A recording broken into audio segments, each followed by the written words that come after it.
الرحمن الرحيم ومن حاجك فيه من بعد ما جاءك من العلم فقل تعالوا ندعو أبناءنا وأبناءكم ونساءنا ونساءكم وأنفسنا وأنفسكم ثم نقتهل فنجعل لعنة الله على الكاذبين صلوات.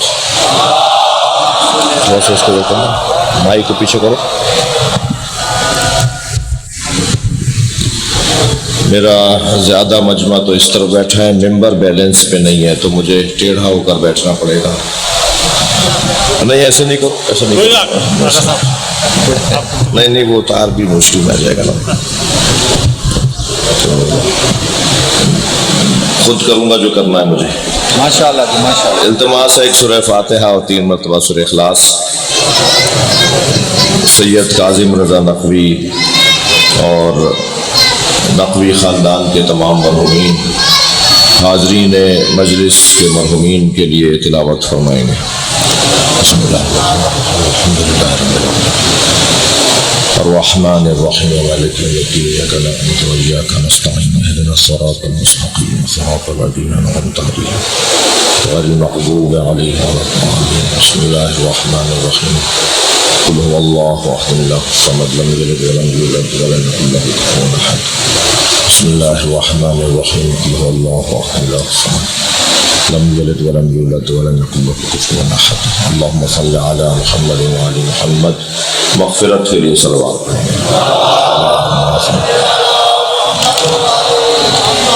ایک جوان وجیع الحسن بیمار ہے, اس کی شفا کے لیے بلند تر صلوات. زحمت کر لیں, تھوڑا تھوڑا سا آگے جگہ بنا سکتے ہیں تو جو احباب اندر تھوڑا سا اور آ جائیں گے تو انہیں آپ کو ثواب میں اضافہ ہوگا, یہ لوگ بیٹھ سکیں گے. ایک صلوات پڑھتے ہوئے تھوڑا سا جو میرے سامنے لوگ ہیں وہ قریب آ جائیں اور تھوڑا سا ماشاءاللہ زحمت فرمائیں, تھوڑا تھوڑا سا آگے آئیے. ایک صلوات اور نبی کی ذات پہ دیا کریں. نعرہ تکبیر, نعرہ رسالت, نعرہ حیدری, خوشنودی قائم آل محمد بلند تر صلوات.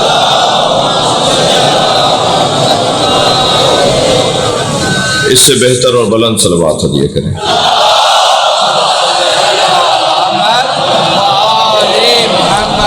گرمی وہ بھی بکھر کی گرمی, اور آپ کا یہ جذبہ اور یہ مجمع اگر دشمن دیکھ لینا تو اپنا مسلک ہی چھوڑ لے.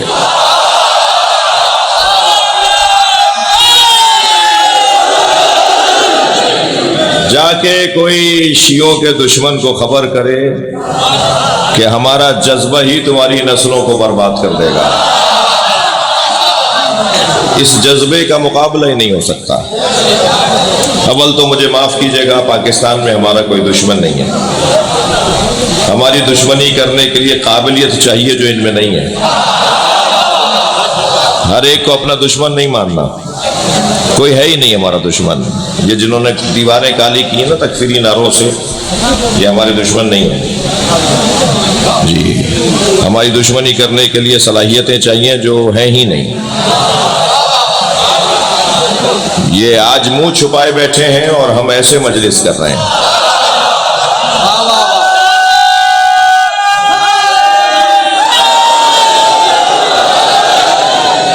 آیت میں نے جو پڑھی ہے اس کا ذرا ترجمہ سن لیجئے اور اس کی تفسیر سن لیجئے, اور اسی طرح میرا بیان مکمل ہو جائے گا. آپ کی توجہات اور آپ کے چمکتے ہوئے چہرے اور آپ کے بارونق وجود, آپ کے نورانی مجمع مرحوم کی مغفرت کا سامان بھی ہے اور قوم کی وقار کا سبب بھی ہے. ویسے بھی جب بھی مجلس میں جا کے بیٹھیں, جب بھی میں ان بچوں سے کہہ رہا ہوں, جب بھی مجلس میں جا کے بیٹھو دل سے, خلوص سے, سچائی سے وضو کر کے بیٹھا کرو. اس لیے کہ جب بدن پاک ہوگا تو روح پاک ہونا شروع ہو جائے گی.